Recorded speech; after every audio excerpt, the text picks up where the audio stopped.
Good afternoon. It's Monday, November 26th. I'm Herman Green with your Midday News. A special welcome to those of you watching online at onespotmedia.com. We begin with breaking news as a Jamaica Defense Force helicopter crashed near the Forum Beach Hotel in Portmore, St. Catherine this morning. The pilot is confirmed to be injured. The state of his injuries are not known at this time, and it's unclear if there were other passengers in the helicopter at the time of the incident. The incident occurred around 11 o'clock. Emergency workers, we are told, are gathered at the scene. Now, our reporters are in Portmore. They are trying to get access to the site and get as much information as they can. And we will be joining them if they have information as soon as possible. In other news, Transport Minister Robert Montague is scheduled to meet with the leader of the taxi associations on Tuesday about issues with the road traffic bill and other industry-related matters. On Friday, the Senate debate on the amended road traffic bill was postponed to allow for public education and consultation with stakeholders. It followed 4 days of protest by some taxi owners and operators last week. In an interview with TVJ News this morning, President of the Jamaica Association of Transport Owners and Operators, Louis Barton, said he is hoping that tomorrow's meeting will provide clarity on the government's plan going forward. I'm hoping that he may be able to give us some indication of what could be done or what he's going to do. But everything kind of depends on what is happening on Tuesday at that meeting. And if nothing is positive, then we'll probably go somewhere else to find out what we're supposed to get out of this. Mr. Barton says he's hoping that taxi associations will have an input in the amendments in the road traffic bill. In the meantime, he says the decision to delay the debate on the road traffic bill is not just a win for taxi operators. I would call it a win, but we're not about to boast over it. It is a win for Jamaica as far as I'm concerned. We are hoping that this whole thing will be resolved for the benefit of Jamaica, not just transport operators. PNP President Dr. Peter Phillips is again blasting the ruling Jamaica Labour Party, JLP, for ongoing tensions between the government and business operators in some sectors. Among them, farmers eyeing the ganja industry and taxi owners and operators who are up in arms over aspects of the new road traffic bill. We have more in this report. It's a meet and interact session with students at the University of the West Indies, where the PNP is trying to sell what it dubs as its covenant. Commitment, pledges or promises that the party claims will be implemented should it be returned to power. PNP President Dr. Peter Phillips is the man leading the charge. Here he takes time to support the Stop Violence Against Women campaign. It is clear that this is a problem in our country as well as in the wider world. Then it was off to the session for the main selling point. According to the opposition, inequality is rife in society, and although there has been growth, poverty and underdevelopment is the reality for the vast majority.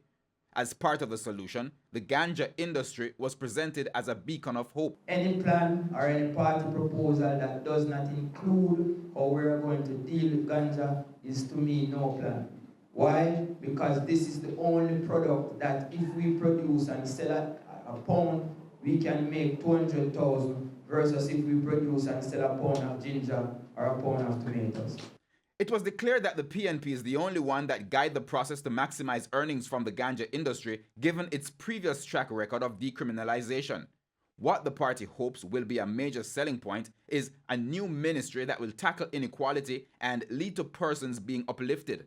And so one of the things that we are invested in the People's National Party is a ministry of social transformation, to stop our people from being enemies of themselves, to retard the policies that we're putting in place for them to actually become independent Jamaicans. Average Jamaicans, it was claimed, were being ignored, and Dr. Phillips used the current impasse between taxi operators and the government over new penalties to hammer home the point. What has been absent and what is leading to their sense of aggrievement is that there has been no dialogue with them, and that there is an approach to governance which has taken root in the present times, which seems to say that seems to believe that democracy really means an elected dictatorship. It has never been our view in the People's National Party. The National Solid Waste Management Authority, NSWMA's garbage collection procedures are once again being questioned. There have been complaints about inadequate garbage collection in Sandy Gully and Drewsland communities in St. Andrew, where there continues to be a pileup of garbage.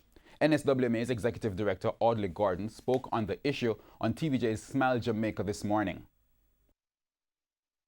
Our trucks will go twice per week in there, but it's just that they are saying that maybe the trucks are so small that twice per week is inadequate.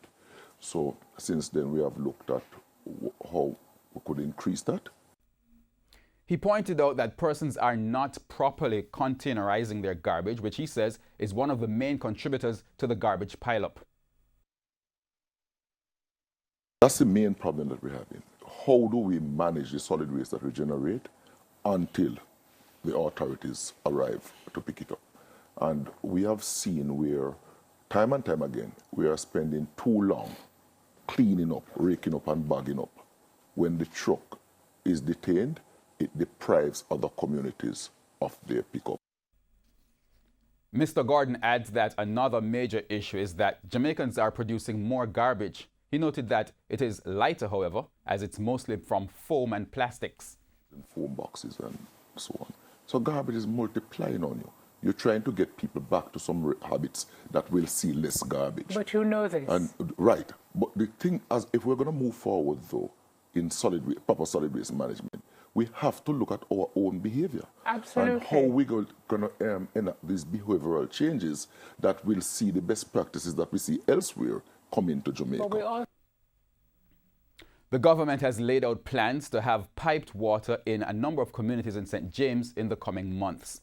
Some of these communities have been without water for decades, but according to Minister without Portfolio with responsibility for water, Carl Samuda, hope should not be lost. His comments come as 2,000 residents in Spring Garden community received running water for the first time in over 30 years. But he's adamant that the work should not stop there. But there is work left to be done. And the work that is in progress, that is necessary to be done, is the upgrade of the Roper system for Maroon Town especially, that would bring water to that town. The other system, which is the Shackelwood system, that would supply Montpelier, Mount Carey, and Anchovy, is not, Derek, anything that is going to be outstanding for a long time. And indeed, the tender has been put out, and we are expecting that very early in the new year, that project will commence. In the meantime, Mr. Samuda has come to the defense of the National Water Commission, who has come under heavy scrutiny over the years for the shortage of water which occurs on a yearly basis. My mission, working with the Prime Minister, is to do everything in my power to accelerate the process by which people in Jamaica will no longer have to complain so much as they are doing now about aspects of shortage of water. And unfortunately, it is the National Water Commission that bears most of that blame and takes all the beating.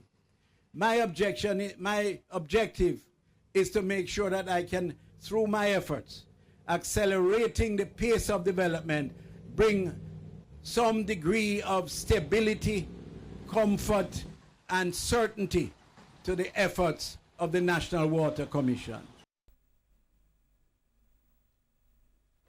And as we go back to that breaking news story of a helicopter crash in Portmore, St. Catherine, our correspondent Devon Fletcher is now on the phone.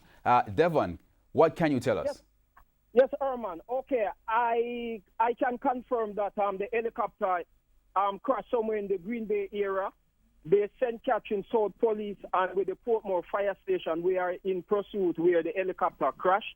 The site is not yet identified, but we are presently in the hills of the Green Bay area, searching the area. The Portmore, I repeat myself, the Portmore Fire Station and the St. Catherine North Police with Mr. Senior Superintendent Blair and SSP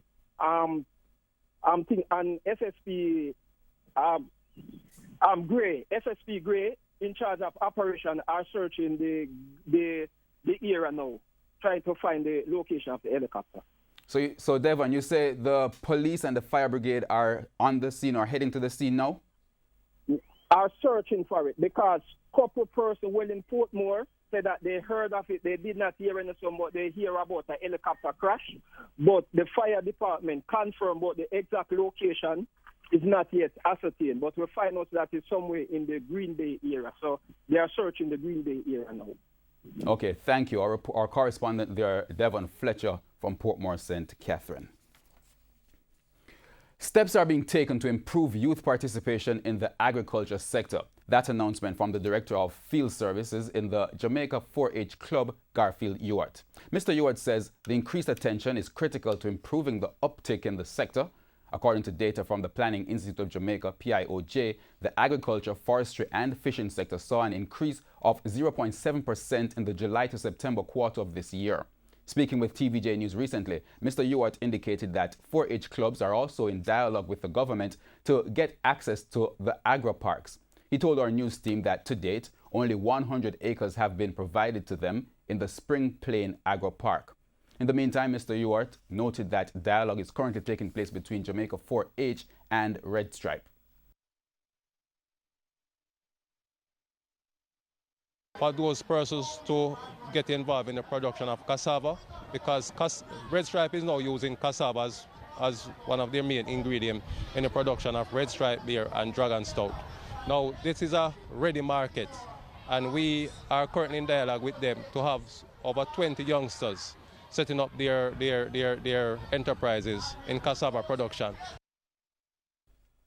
Detectives assigned to the Port Antonio CIB are yet to make a breakthrough in the discovery of an unidentified female body near the Errol Flynn Marina on Sunday. The body had multiple stab wounds. A Port Antonio resident says the area where the body was found is a haven for illegal activities.